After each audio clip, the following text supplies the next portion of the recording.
नमस्कार, देश की बात में आप सभी का स्वागत है। मैं हूं आपके साथ यशी शुक्ला। रुक करेंगे खबरों का, लेकिन उससे पहले एक नजर सुर्खियों पर।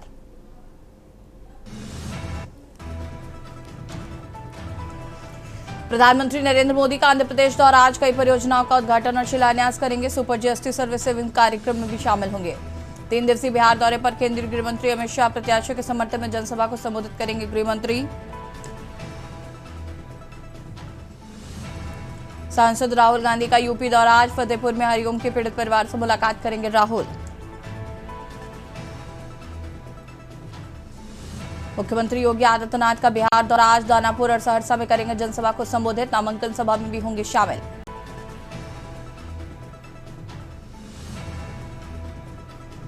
बलोत्रा में ट्रेलर स्कॉर्पियो में भिड़न, 4 लोगों की जिंदा जलने से मौत, एक घायल।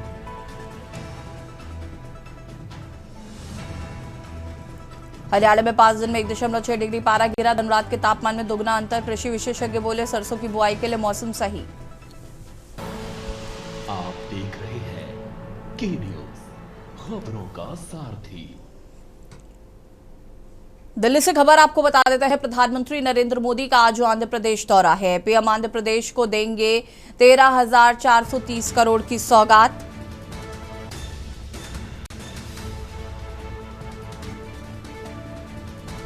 कई परियोजनाओं का उद्घाटन और शिलान्यास करेंगे PM. Super GST super savings कार्यक्रम में शामिल होंगे पीएम।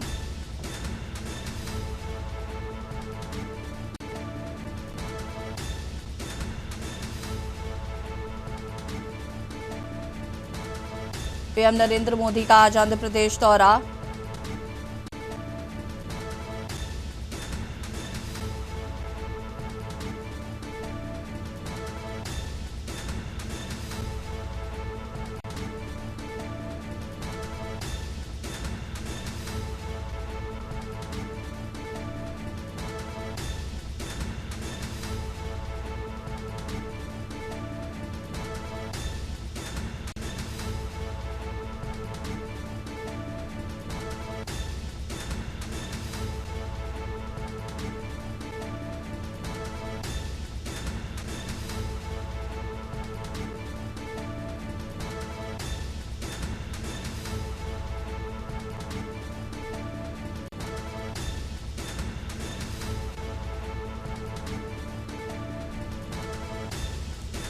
पीएम आंध्र प्रदेश को देंगे 13,430 करोड़ की सौगात।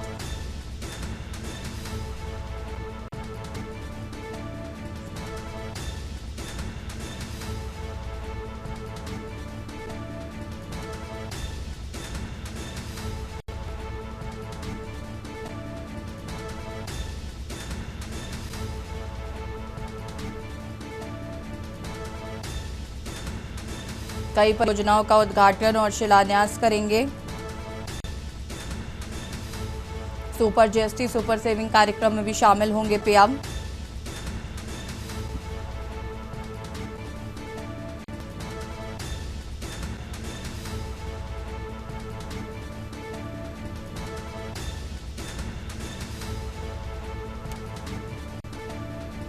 और इसी खबर पर ज्यादा जानकारी के लिए विशेष संवाददाता अखिलेश सिंह हमारे साथ जुड़ चुके हैं। अखिलेश, क्या कुछ जानकारी है प्रधानमंत्री नरेंद्र मोदी के आंध्र प्रदेश दौरे को लेकर? प्रधानमंत्री नरेंद्र मोदी आज आंध्र प्रदेश के दौरे पर है और आंध्र प्रदेश करीब 11:15 सुबह नंदयाल पहुंचेंगे और यहां से श्रीशैलम के मल्लिकार्जुन ज्योतिर्लिंग और शक्तिपीठ मंदिर जाएंगे, जहां पर प्रधानमंत्री नरेंद्र मोदी पूजा अर्चना करेंगे। कहा जाता है कि भारत का इकलौता ये शक्तिपीठ और ज्योतिर्लिंग का एक साथ मल्लिकार्जुन ज्योतिर्लिंग देवी शक्तिपीठ स्थान है, जहां पर प्रधानमंत्री पूजा अर्चना करेंगे। और यहां से ज्योतिर्लिंग से पूजा अर्चना करने के बाद प्रधानमंत्री का अगला कार्यक्रम 12:15 पर शिवाजी स्फूर्ति केंद्र में रखा गया है, जहां पर एक शिवाजी को लेकर मेमोरियल बनाया गया है और इसमें मेडिएशन से लेकर चारों कोनों पर 4 मशहूर किले भी बनाए गए हैं, जिनके मॉडल रखे हैं। इन किलों में प्रतापगढ़ किला, राजगढ़ किला, रायगढ़ किला और सिवनेरी किला के मॉडल बनाए गए हैं, और जिसमें शिवाजी की एक प्रतिमा भी रखी गई है, जिसमें उनको ध्यान करते दिखाया है। इसके बाद प्रधानमंत्री का अगला कार्यक्रम करीब 2:30 30 कुरनूल जिले में होगा, जहां पर प्रधानमंत्री 13,430 करोड़ की लागत से कई विकास परियोजनाओं उद्घाटन और शिलान्यास करेंगे। इसके बाद प्रधानमंत्री industry, power transmission, road, railway, defence, manufacturing, petroleum, natural gas जैसे तमाम ऐसे जो विकास की योजनाएं परियोजनाएं हैं जिनको आज आंध्र प्रदेश को सौगात देंगे। इसके साथ ही साथ प्रधानमंत्री की कुरनूल में एक बड़ी जनसभा को भी रखा गया है, जहां प्रधानमंत्री भारतीय जनता पार्टी की जनसभा को भी संबोधित करेंगे।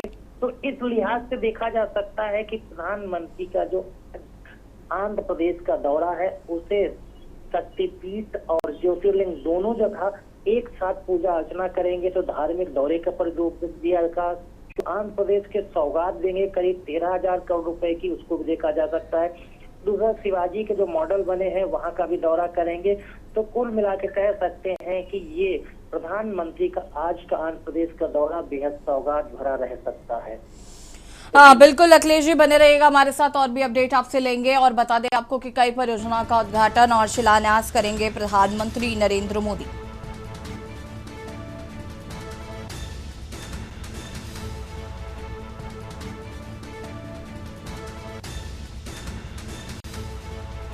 कई परियोजनाओं का उद्घाटन और शिलान्यास करेंगे।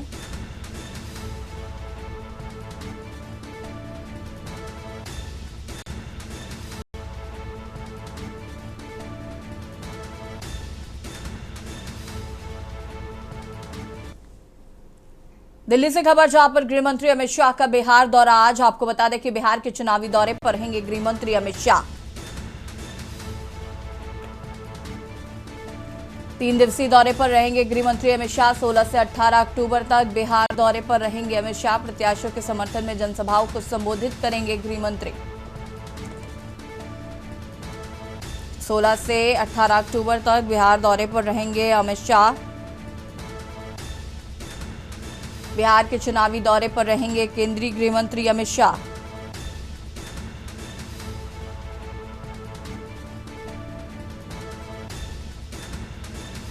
चुनावी रैलियों को संबोधित करेंगे। प्रत्याशियों के समर्थन में जनसभा को करेंगे संबोधित।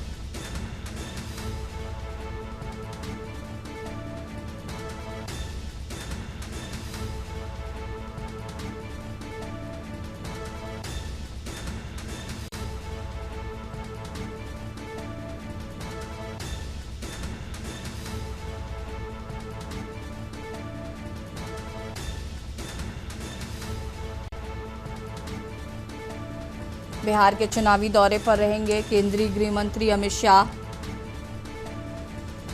3 दिवसीय दौरे पर रहेंगे गृह मंत्री। चुनावी रैलियों को करेंगे संबोधित। 16 से 18 अक्टूबर तक रहेंगे बिहार में।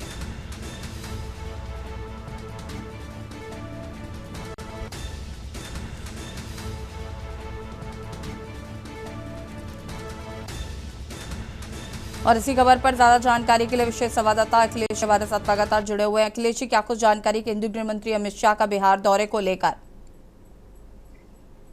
देखिए जी, बिहार विधानसभा चुनाव में एनडीए में सीट शेयरिंग का फार्मूला तय होना, सीटों का बंटवारा हो जाना, नामांकन की प्रक्रिया शुरू होने के साथ ही उम्मीदवारों ने भी नामांकन करना शुरू कर दिया है। लेकिन जिस तरह से बिहार विधानसभा चुनाव में लगातार एनडीए के गठबंधन दलों के खेमों में नाराजगी की बातें, चाहे वे शेरो शायरी से आ रहे हैं, चाहे डायरेक्ट इनडायरेक्ट तरह से आ रहे हैं, उनसे कहीं न कहीं कहा जा सकता है कि एनडीए गठबंधन बिहार चुनाव में भी आगे नहीं दिख रहा है।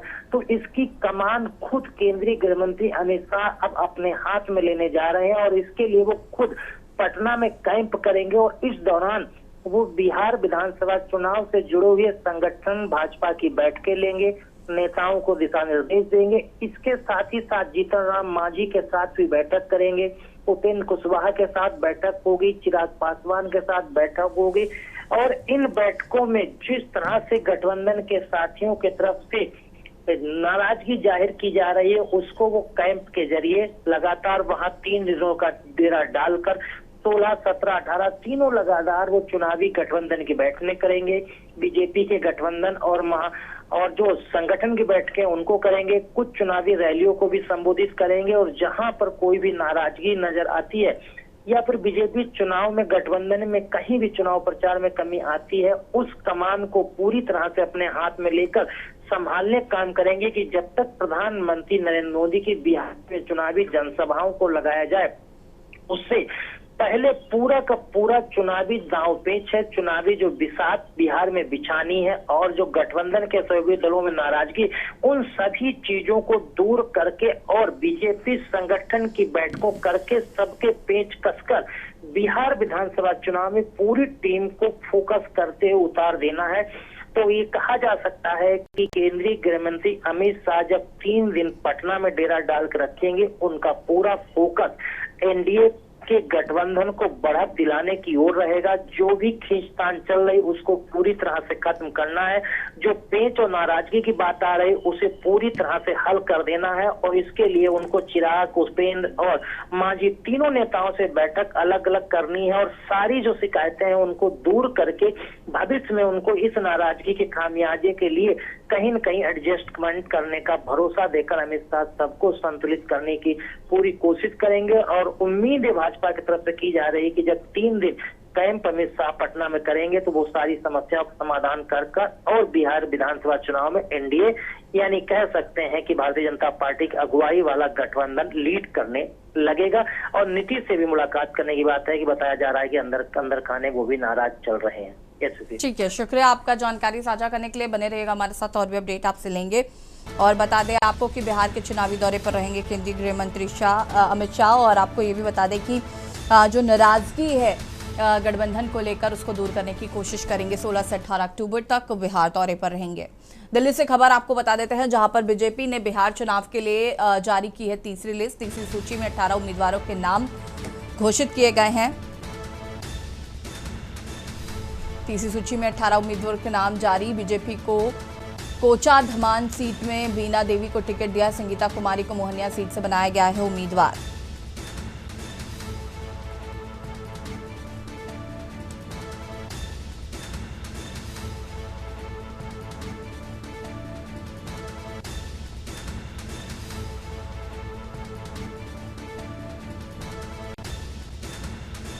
बीजेपी ने कोचा धमान सीट से बीना देवी को दिया है टिकट।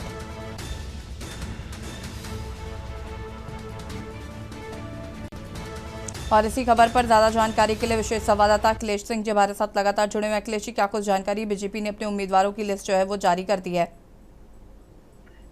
देखिए, बिहार विधानसभा चुनाव के लिए भारतीय जनता पार्टी ने तीसरी और आखिरी चुनावी लिस्ट को जारी कर दिया है। इस आखिरी और तीसरी चुनावी लिस्ट में 18 कैंडिडेट को उम्मीदवार बनाया गया है और जो 18 कैंडिडेट मैदान में उतारे गए हैं, इसमें कहा जा सकता है कि वो सभी सीटें ऐसी थी जिन पर थोड़ा मनमुटाव था और संतुलित करना था और इसको ध्यान में रखते हुए भारतीय जनता पार्टी ने इसको उतारा है।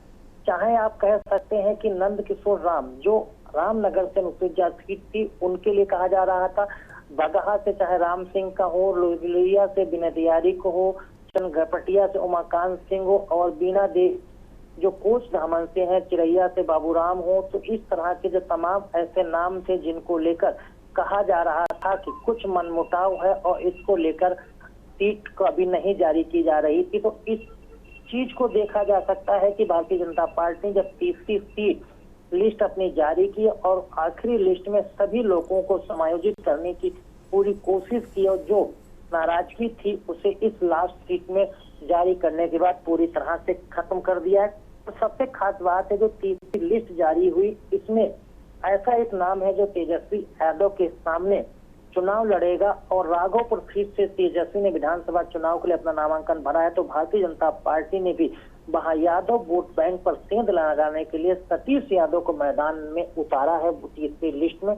तो कहा जा सकता है कि भारतीय जनता पार्टी ने जो तीसरी लिस्ट अपनी घोषित की है उसमें तेजस्वी यादव को उन्हीं की विधानसभा सीट राघोपुर में घेरने की कोशिश की है और यादव वोट बैंक में सेंध लगाने की पूरी कोशिश के साथ सतीश यादव को मैदान में उतारा है। फिलहाल भारतीय जनता पार्टी अब पूरी तरह से चुनावी समर में उतर चुकी है और सभी कैंडिडेट्स को मैदान में उतार दिया है। 101 सीटों पर भारतीय जनता पार्टी बिहार में चुनाव लड़ रही है और सभी के नामांकन की प्रक्रिया अंतिम मोड़ में चल रही है। शुक्रिया आपका जानकारी साझा करने के लिए। और बता दें आपको कि बिहार चुनाव को लेकर बीजेपी ने तीसरी और आखिरी जो लिस्ट है वो भी जारी कर दी है।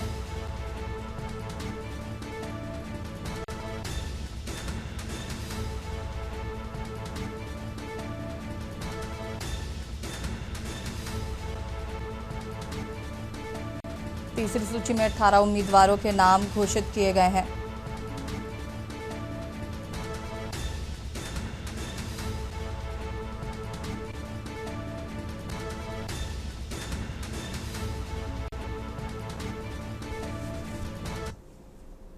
और यहाँ रुकेंगे छोटे से ब्रेक के लिए, जल्द हाजिर होते हैं।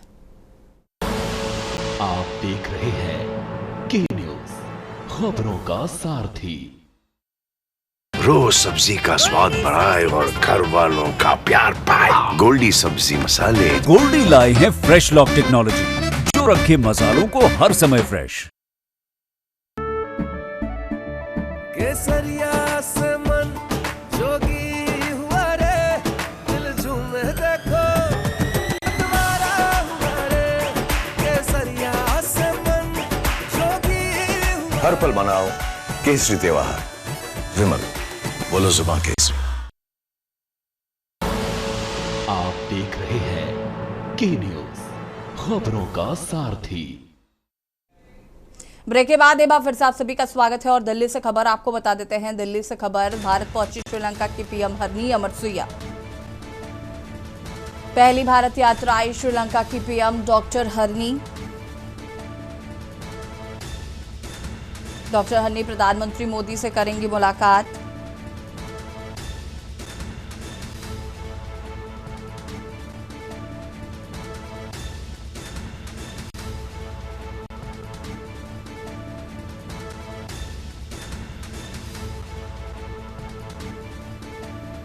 श्रीलंका के पीएम विदेश मंत्री जयशंकर से करेंगी मुलाकात। भारत और श्रीलंका के संबंधों को मजबूत करने पर होगी वार्ता।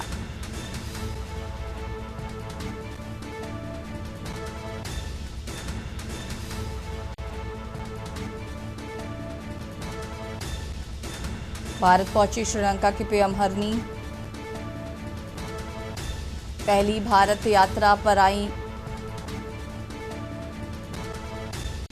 श्रीलंका की पीएम।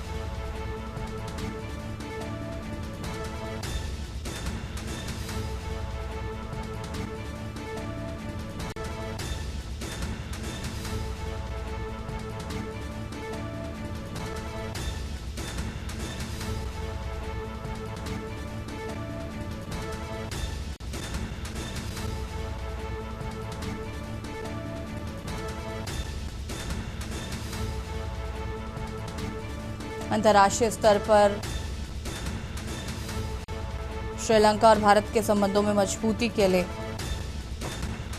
और इसी खबर पर ज्यादा जानकारी के लिए विशेष संवाददाता अखिलेश हमारे साथ जुड़ चुके। अखिलेश जी, क्या कुछ जानकारी है? पहली बार श्रीलंका की पीएम जो है वो भारत आई हैं। श्रीलंका की नवनियुक्त प्रधानमंत्री डॉक्टर हरनी अब भारत के दौरे पर हैं और लगातार 3 दिनों तक भारत के दौरे पर रहे। सबसे बड़ी कहा जा सकता है कि भारत श्रीलंका पड़ोसी देश है और समुद्री सीमा में आए दिन मछुआरों को लेकर विवाद रहता है।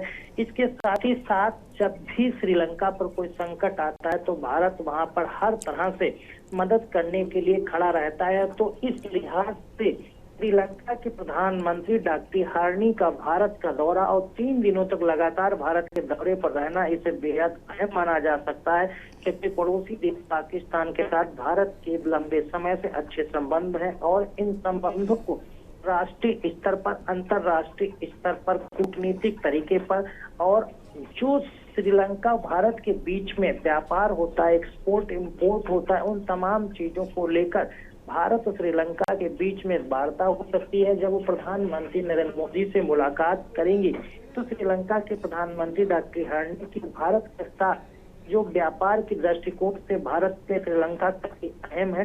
दोनों देशों की समुद्री सीमाएं लगी हैं, इसलिए कूटनीतिक बैठक भी बहुत अहम मानी जा सकती है। तो जब दोनों देशों के बीच, दोनों देशों के प्रधानमंत्रियों के बीच में बैठक होगी तो इस बैठक को दोनों देशों के लिए बेहद अहम और कूटनीतिक तरीके से कहा जा सकता है। जब आज के देश समय में सभी देश एक दूसरों के साथ अपने राजनीतिक, कूटनीतिक, अंतर्राष्ट्रीय, सैन्य और तमाम तरह के आतंकवादी जो समय चल रहा है उसके खिलाफ एक दूसरे के साथ खड़े रहने का वादा करते हैं, वार्ता करते हैं और समझौते करते हैं। तो कहा जा सकता है कि भारत का पड़ोसी देश श्रीलंका की जब प्रधानमंत्री भारत के 3 दिन दौरे पर रहेंगे तो विदेश मंत्री डॉक्टर एस जयशंकर से मुलाकात करेंगे, प्रधानमंत्री नरेंद्र मोदी से मुलाकात करेंगे और राष्ट्रपति द्रौपदी मुर्मू से भी उनकी मुलाकात हो सकती है।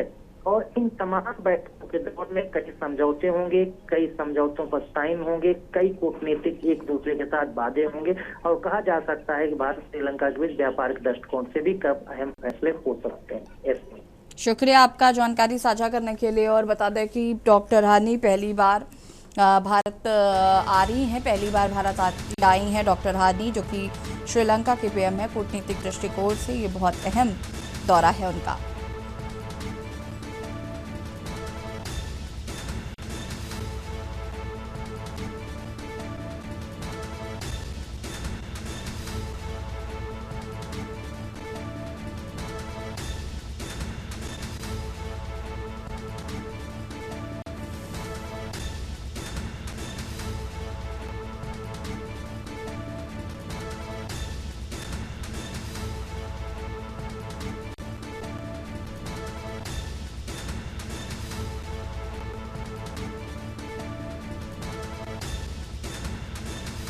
पहली बार भारत यात्रा पर आए श्रीलंका के पीएम डॉक्टर हनी।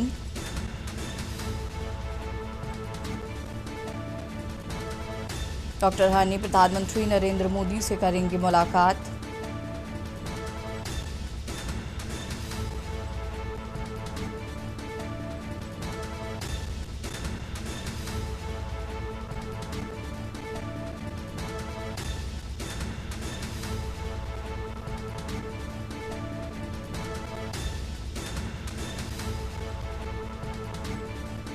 अंतर्राष्ट्रीय स्तर पर दोनों देश साथ खड़े रहने पर देंगे जोर। और यहाँ रुकेंगे छोटे से ब्रेक के लिए, जो हाजिर होते हैं। आप देख रहे हैं के न्यूज, खबरों का सारथी।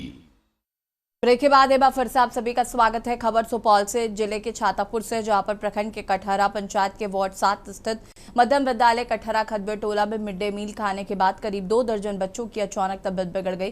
खाना खाने के दौरान किसी बच्चे की प्लेट में छिपकली दिखी, तो जिसके बाद विद्यालय प्रधानाध्यापक राजीव कुमार रमन ने खाना फेंकवा दिया। वहीं कुछ देर बाद जब बच्चों की तबीयत खराब होने लगी तो बच्चों को छातापुर सामुदायिक स्वास्थ्य केंद्र लाया गया, जहाँ मौजूद डॉक्टर इलाज में जुट गए हैं।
कुछ लोग पेट में दर्द है तो ये अभी दिया गया है दर्द का, गैस का भी सिरप पिलाया गया है। कुछ बच्चे को आराम हो गई है, कुछ बच्चे 5-6 बच्चे लोग को आराम नहीं हुआ है, उनको रेफर किया जा रहा है। और बाकी और बच्चे आए हैं, अभी लगभग 30 बच्चे अभी तक आ गए। 5 बच्चों को पेट में दर्द आराम नहीं हो रहा है, पैर हाथ ठंडा हो रहा है, बुखार लग रहा है, आगे और भी सिम्टम बढ़ सकते हैं, इसलिए रेफर किया जा रहा है सदर अस्पताल सुपौल। बाकी बच्चों की स्थिति कैसी है? बाकी लोग अभी कंडीशन ठीक है, वाइटल्स सब नॉर्मल अभी आ रहे हैं। पेट दर्द भी, कुछ लोग को पेट दर्द अभी नहीं हो रहा है, कुछ भी नहीं, अभी आराम से रह रहे हैं। क्या वजह रहा होगा ये तमाम बच्चों की स्थिति कैसी है? वही छिपकली गिर गया था खाने में, उससे खाने की वजह से ऐसा हुआ है। स्वस्थ है, सब ठीक है, बहुत अच्छे हैं। बच्चे भय से आ गए थे, गार्जियन डर से ले आया था। सारा बच्चे स्वस्थ है। 1-2 बच्चा को बुखार है, 1-2 बच्चे ट्रीटमेंट पे है, पेट पे दर्द है, इंजेक्शन पड़ा है, दवा पड़ा है, बाकी ओके। जय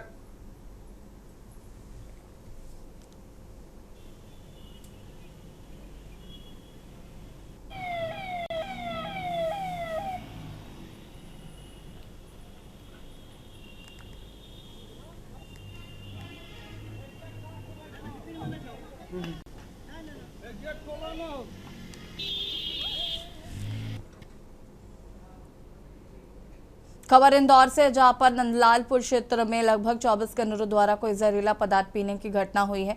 एडिशनल डीसीपी श्री राजेश दंतोड़िया ने बताया कि प्रारंभिक जांच में फिनाइल पीने की बात सामने आई। उन्होंने किस तरह का पदार्थ पिया, इसकी पुष्टि जांच के बाद स्पष्ट होगी। सभी 24 प्रभावितों का एमवाय अस्पताल में इलाज चल रहा है। संयोगितागंज जेसीपी मौके पर मौजूद हैं। सीएमएचओ को निर्देश दिए गए कि सभी प्रभावितों का समुचित उपचार सुनिश्चित कराया जाए।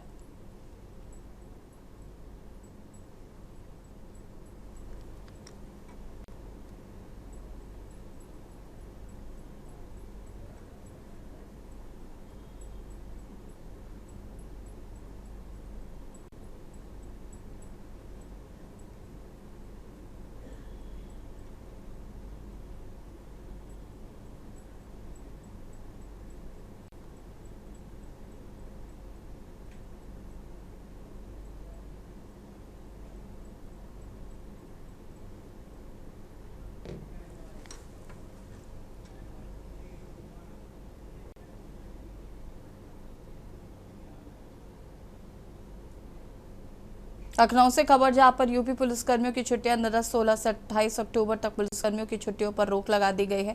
उत्तर प्रदेश के डीजीपी ने आदेश दिया। त्योहार के चलते उत्तर प्रदेश के डीजीपी का आदेश।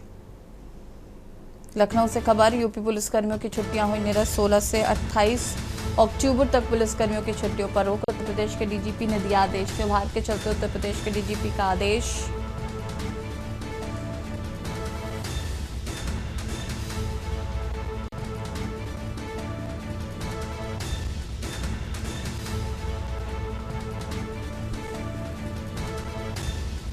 यूपी पुलिसकर्मियों की छुट्टियां हुई निरस्त 16 से 28 अक्टूबर तक पुलिसकर्मियों की छुट्टियों पर रोक। उत्तर प्रदेश के डीजीपी ने दिए आदेश।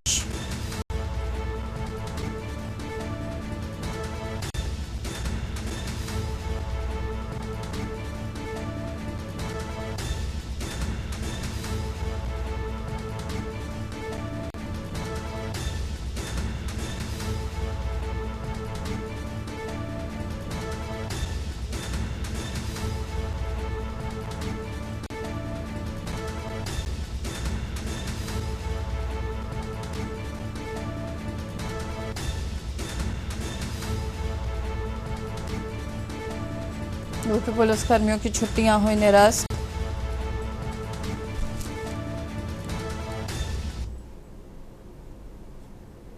लखनऊ से खबर, जहां पर अवैध पटाखों के खिलाफ हुई कार्रवाई। पुलिस ने किया अवैध पटाखे बरामद। 3 लाख रुपए के अवैध पटाखे बरामद हुए हैं। 1000 किलोग्राम के हैंडमेड पटाखे बरामद। अवैध पटाखों के भंडारण पर हुई कार्रवाई। गोसाईगंज के हसीब को भी पुलिस ने पकड़ा। लखनऊ के गोसाईगंज थाना क्षेत्र का यह पूरा मामला बताया जा रहा है।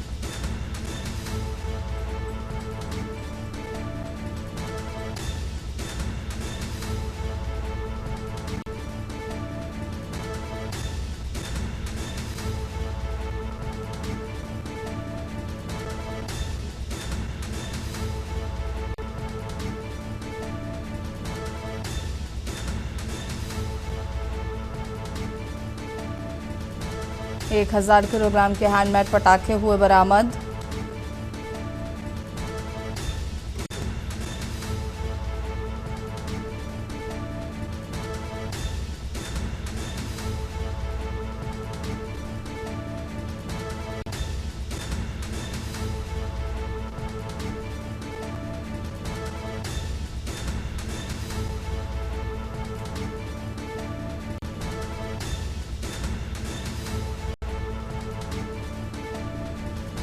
पटाखों का भंडारण गोसाईगंज की पुलिस ने पकड़ा।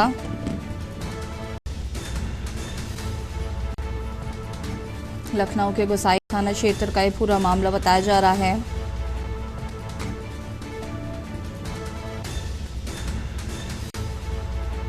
अवैध पटाखों के खिलाफ कार्रवाई।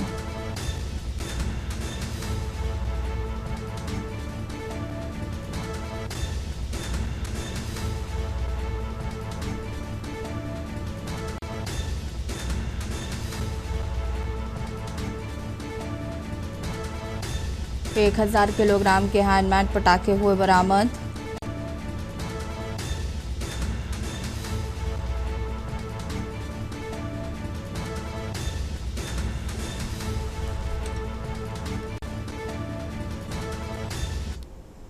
खबर लखनऊ से, जहां पर लामाची नियर ग्राउंड के हेलीपैड से हेलीकॉप्टर द्वारा ब्रह्मोस एयर स्पेस के लिए रवाना होंगे रक्षा मंत्री। ब्रह्मोस एयर स्पेस से पहुंचेंगे। BrahMos missile flag of ceremony कार्यक्रम में सम्मिलित होंगे। अपराह्न पीटीसी इंडस्ट्री लिमिटेड के लिए रवाना होंगे। Rajnath Singh PTC industry limited का दौरा करेंगे और सिस्टम इंटीग्रेशन संकाय की भूमि पूजन में सम्मिलित होंगे। कार्यक्रम के बाद हेलीकॉप्टर से वापस लामटी नियर जाएंगे और वहां से कालिदास स्मारक आवास रवाना होंगे। गोसाईगंज जाएंगे, जहां पर गजेंद्र दत्त नथानी स्मारक दीनबंधु अस्पताल के शिलान्यास कार्यक्रम में भी सम्मिलित होंगे।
लखनऊ से खबर, जहां पर मंत्री बेबी रानी मौर्य का आज का कार्यक्रम आपको बता देते हैं। 6 मृतक आश्रितों को नियुक्ति पत्र देंगी बेबी रानी मौर्य। दोपहर 12:30 बजे नियुक्ति पत्र देंगी। कैबिनेट मंत्री के सरकारी आवास पर होगा कार्यक्रम।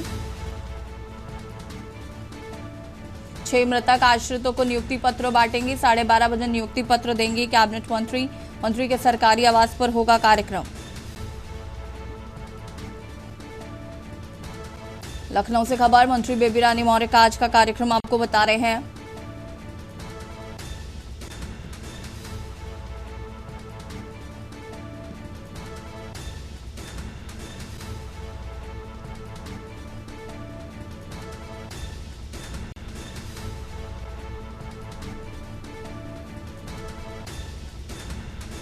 लखनऊ से खबर, बेबी रानी मौर्य का आज का कार्यक्रम।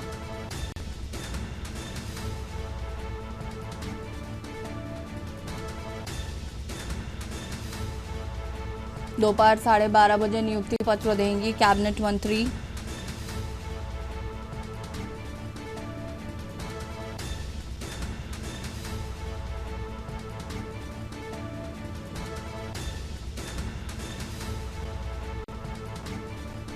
छह मृतक आश्रितों को नियुक्ति पत्र देंगी बेबी रानी मौर्य। खबर अयोध्या से, जहां मुख्यमंत्री योगी आदित्यनाथ के सपनों की नगरी अयोध्या इस वक्त फूली नहीं समा रही है। अयोध्या को वो वैभव व गौरव व पहचान मिल रही है जिसकी कल्पना हर राम से आस्था रखने वाला कभी किया करता था। अयोध्या के सूने घाट भी खुद पर इतराते नजर आ रहे हैं, क्योंकि पिछली बार जो उन्होंने गिनीज बुक में अपना नाम शुमार किया था, एक बार फिर से वो घाट तैयार हो रहे हैं एक नया इतिहास रचने के लिए। वहीं अगर तैयारी की बात की जाए तो इस बार की तैयारी अभी से ही दीपोत्सव की भव्यता की दास्तान सुना रही है। भव्य, दिव्य और नव्य अयोध्या में दीपोत्सव को लेकर बेहद ही खासा उत्साह देखा जा रहा है। ऐसे में सरकार ने, जो उत्तर प्रदेश की सरकार है, उसने भी तमाम प्रबंध कर रखे हैं। मेरी मौजूदगी इस वक्त उस स्थल पर है जहां पर दीपोत्सव का यह कार्यक्रम किया जाता है, जहां पर मुख्य चित्र का अंकन किया जाता है, जो भी दीपोत्सव के थीम होते हैं उनका अंकन किया जाता है। अवध यूनिवर्सिटी के तरफ से यह कार्य जो है मैपिंग का वो पूरा कर लिया गया है, जिसमें तमाम जो इस बार की जो थीम है उसको इसी जगह पर, इसी घाट स्थल पर उतारा जाएगा, जिस पर जो 26 लाख दियों का जो लक्ष्य है वो जगमग होंगे इसी घाट पर। आप मेरे सामने, आप तस्वीरों में सामने देख पा रहे होंगे कि वहाँ पर जो ये मंच लगना है, जिस पर तमाम जो सांस्कृतिक कार्यक्रम होने हैं उनका कार्य किया जा रहा है। उसी के बगल में आप देख पा रहे होंगे कि एक एलईडी लाइट, व्हाइट कलर की जो एक बड़ी सी एलईडी लाइट लगाई गई है, एलईडी टीवी लगाई गई है, जिस पर इन सभी कार्यक्रमों का प्रसारण भी होगा। इसके साथ ही जो तमाम रथ है और रथ के साथ साथ तमाम जो मुख्य आकर्षक बिंदु है उनका भी कार्य इवेंट मैनेजमेंट की कंपनी के माध्यम से किया जा रहा है। ऐसे में जो यहाँ पर जो दीपक हैं वो भी इलेक्ट्रॉनिक बनाए गए हैं। इस बार करीब करीब 6 दीपक हैं जो इलेक्ट्रॉनिक रहेंगे। और ठीक इसी मंच के सामने जो एक वीवीआईपी है, जो सूबे के मुखिया योगी आदित्यनाथ का जो मंच है वो लगा रहेगा, इसमें तमाम वीवीआईपीज भी बैठेंगे। और इसके बगल में अगर आपको बात करूं तो वहां पर तमाम जो अयोध्या के साधु संत हैं उनको, उनके लिए एक विशेष दीर्घा बनाई गई है, वो स्थल वहां है। अगर आम जनमानस की बात करूं जो इस दीपोत्सव को देखने आएंगे उनके लिए वहां पर पीछे मैं तस्वीरों में अगर दिखा पा रहा हूं तो अपने कैमरा पर्सन से कहूंगा जरा जूम करके भी दिखा दे। वहां पर पीछे जो लाइन से सीढ़ियां बनी हैं, करीब करीब 20,000 की क्षमता वाली ये सीढ़ियां हैं, जिसमें दीपोत्सव को देखने के लिए आने वाले जो तमाम दर्शनार्थी हैं, आम दर्शनार्थी हैं, वो यहाँ से इस पूरे कार्यक्रम का लुत्फ उठा सकेंगे। तो इस तरीके की तमाम जो सुविधाएं हैं वो अयोध्या में इस बार दी जा रही हैं। इस बार दीपोत्सव को अयोध्या से और भी बेहतर से जोड़ने का कार्य इस बार योगी सरकार कर रही है। तो ऐसे में जो तमाम जो विदेशी अतिथि हैं, जो विदेशी धरतियों से भी यहाँ पर बुलाए जाएंगे, उनका भी आगमन होना है। तो उनके सामने जो इस बार का भव्य दीपोत्सव है वो बेहद ही विशेष और खास होने वाला है। इसमें तो एक तो पहली बात कि अयोध्या अपने ही कीर्तिमान को तोड़कर नया कीर्तिमान स्थापित करेगी, Guinness book of world record में अपना नाम फिर से दर्ज कराएगी, जिसमें वो इस बार का जो लक्ष्य रखा गया है करीब करीब 26 लाख दिए अयोध्या से एक ही समय में जलाए जाएंगे। तो इसी तरीके की जो तमाम तैयारियां हैं इस वक्त जोरों से अयोध्या में की जा रही है। लोगों में भी काफी खासा उत्साह देखा जा रहा है। इन्हीं तरह की तमाम अपडेट के लिए देखते रहिए के न्यूज इंडिया। मैं शिवेंद्र द्विवेदी, अयोध्या से।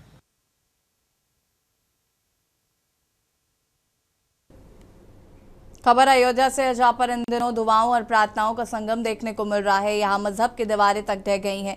जब बाबरी मस्जिद के पूर्व पक्षकार इकबाल अंसारी और उनकी पत्नी मुन्नी बेगम ने मथुरा वृंदावन के लोकप्रिय संत प्रेमानंद महाराज के स्वास्थ्य लाभ के लिए अल्लाह से दुआ की।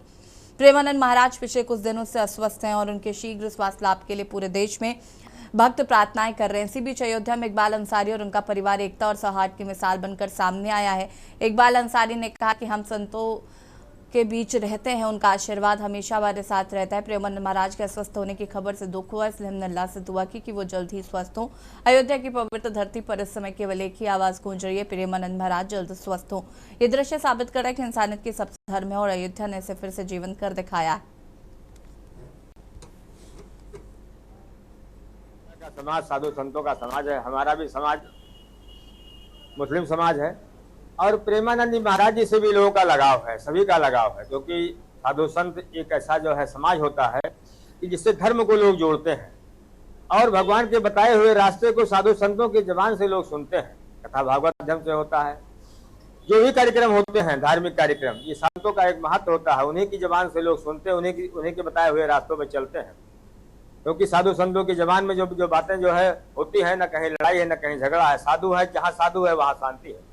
तो इसलिए साधुओं का सम्मान हम करते हैं। हमने भी सुना कि उनकी तबीयत खराब है, उनके लिए हमने भी दुआएं मांगी है और पूरे देश दुनिया के मुसलमान, हिंदू मुसलमान सारे लोग उनके लिए दुआ कर रहे हैं कि महाराज जी जल्दी से ठीक हो और लोगों के बीच में अपनी वाणी को रखें और लोग उससे फायदा उठाएं।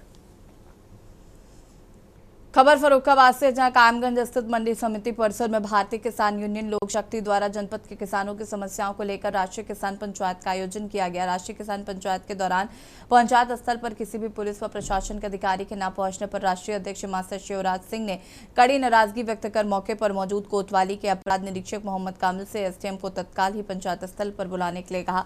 अपराध निरीक्षक मोहम्मद कामिल द्वारा इसकी जानकारी एसडीएम को दिए जाने पर एसडीएम अतुल कुमार सिंह व तहसीलदार विक्रम सिंह चौहार के मंडी परिसर स्थित पंचायत स्थल पर पहुंचने पर राष्ट्रीय अध्यक्ष मास्टर शिवराज सिंह द्वारा भारतीय किसान यूनियन के पदाधिकारियों की विभिन्न समस्याओं से अवगत कराया गया।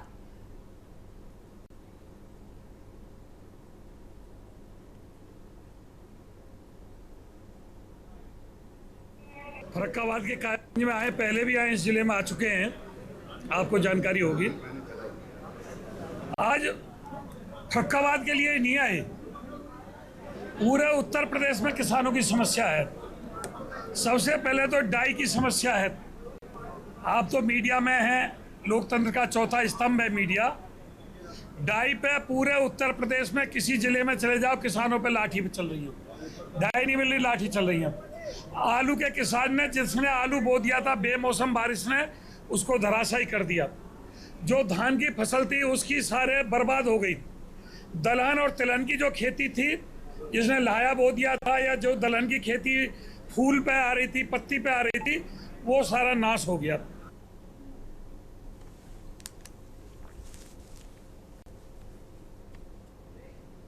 और यहाँ रुकेंगे छोटे से ब्रेक के लिए, जो हाजिर होता है।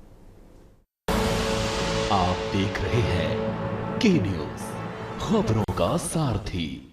ब्रेक के बाद एक बार फिर से आप सभी का स्वागत है। खबर मिर्जापुर से, जहां पर स्वास्थ्य व्यवस्था की लापरवाही एक बार फिर सामने आई है। अपर आयुक्त डॉक्टर विश्राम यादव की पत्नी की मौत मंडली चिकित्सालय में समय से ईसीजी और इलाज न मिलने के कारण हुई। जांच में सामने आया कि चिकित्सकों की लापरवाही इसकी वजह बनी। डिप्टी सीएम ब्रजेश पाठक ने गंभीरता से संज्ञान लेते हुए जांच करवाई, जिसमें doctor Tarun Singh, doctor Sunil Singh, doctor Pankaj Pande, doctor Vinay और नर्स सुषमा को दोषी पाया गया है। दोषियों पर विभागीय कार्रवाई के आदेश दिए। साथ ही एक सेवानिवृत्त स्टाफ नर्स पर भी नियमानुसार कार्रवाई के निर्देश दिए गए। कार्रवाई तब हुई जब मामला एक वरिष्ठ अधिकारी से जुड़ा था। आम नागरिकों को ऐसे लापरवाही का सामना आए दिन करना पड़ता है। स्थानीय लोगों का कहना है कि मेडिकल कॉलेज के प्रिंसिपल की निगरानी में व्यवस्थाएं लगातार बिगड़ रही हैं।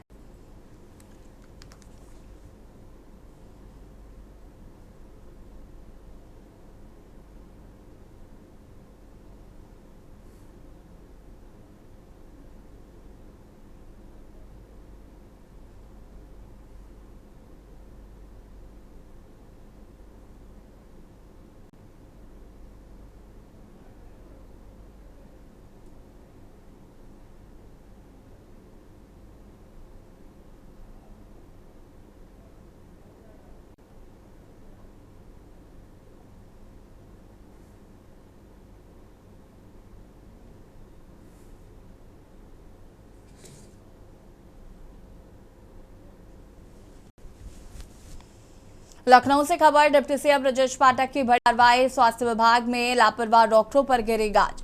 3 डॉक्टर होंगे बर्खास्त, आदेश जारी। आगरा, श्रावस्ती और बाराबंकी के डॉक्टर लगातार गैर हाजिर।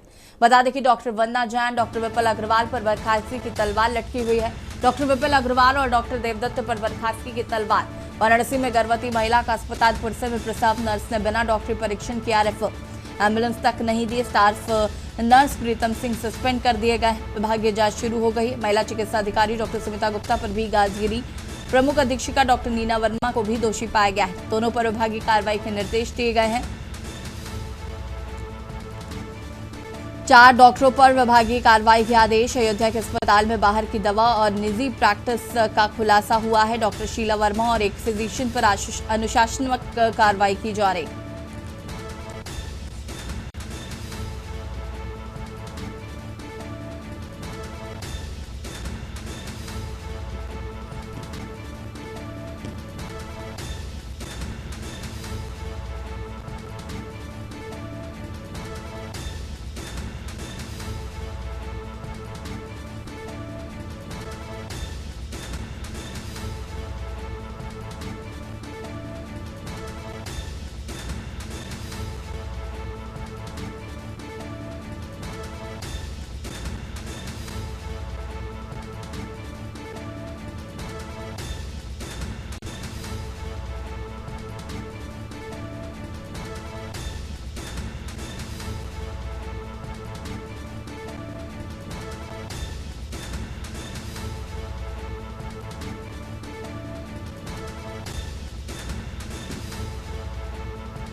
और इसी खबर पर ज्यादा जानकारी के लिए संवाददाता मनीष हमारे साथ जुड़ चुके हैं। मनीष, क्या कुछ जानकारी इस पूरी खबर को लेकर?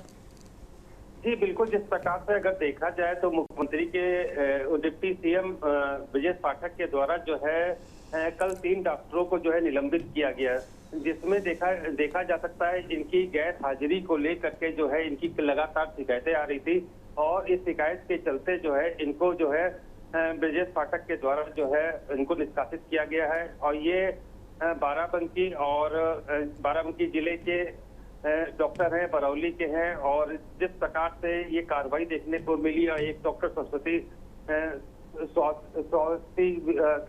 जिले के हैं, तो ये 3 डॉक्टरों के खिलाफ जो है कार्रवाई देखने को जो है ब्रजेश पाठक के द्वारा जो है कल देखने को मिली। और वहीं पर अगर देखा जाए तो दूसरी तरफ जो है कई डॉक्टरों को जो है नोटिस भी जारी किया गया है। जिस प्रकार से कई जिले के ऐसे डॉक्टर हैं जिनके खिलाफ शिकायतें मिल रही थी कि या तो गैर हाजिर होते हैं या तो अपनी प्राइवेट क्लिनिक में ज्यादातर अपना वक्त दे रहे हैं, तो इन प्रकार की शिकायतों को लेकर के जो है कल डिप्टी सीएम ब्रजेश पाठक जी ने लगातार जो है निलंबन की कार्रवाई की है और कई डॉक्टरों को जो है नोटिस दिया गया है। उनके द्वारा जवाब मांगा गया है कि किन कारणों से जो है आप हॉस्पिटल में नहीं आ रहे, इतनी बड़ी लापरवाही कर रहे हैं। तो कहा जा सकता है कि मेडिकल सुविधा जिस प्रकार से दावे किए जाते हैं, कहीं ना कहीं डॉक्टरों के द्वारा जो है उस पे दाग लगता हुआ दिखता है, जिसकी शिकायतें जब ऊपर लेवल तक आती है तो इस प्रकार की कार्रवाई जो है पहले भी देखने को मिली। हालांकि जिस प्रकार से सरकार जो है हॉस्पिटलों को लेकर के जो फैसिलिटीज के दावे करते हैं, कहीं ना कहीं उस पे सवालिया निशान जो है इन्हीं प्रकार के डॉक्टरों के द्वारा देखने को मिलते हैं।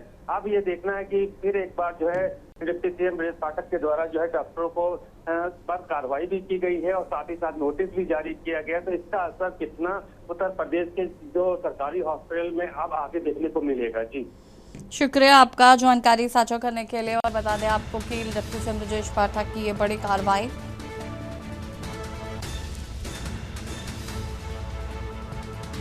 दोनों पर विभागीय कार्रवाई के दिए गए हैं निर्देश। मिर्जापुर में अवर आयुक्त की पत्नी की मौत बनी लापरवाही का कारण, 4 डॉक्टरों पर विभागीय कार्रवाई के आदेश। अयोध्या के अस्पताल में बाहर की दवा और निजी प्रैक्टिस का भी हुआ खुलासा।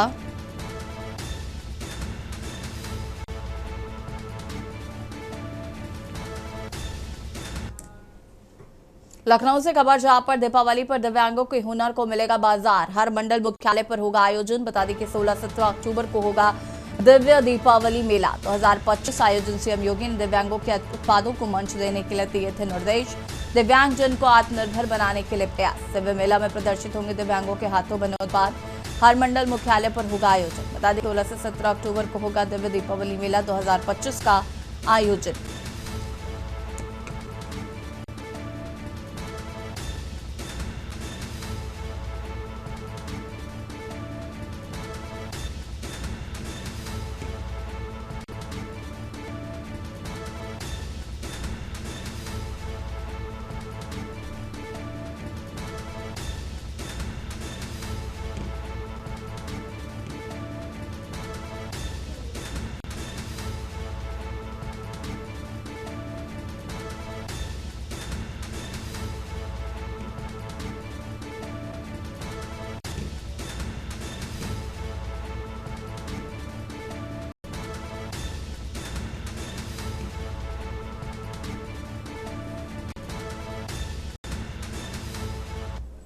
और देशी बात में फिलहाल नहीं, देखते रहिए के न्यूज़ इंडिया। नमस्कार। आप देख रहे हैं के न्यूज़, खबरों का सारथी।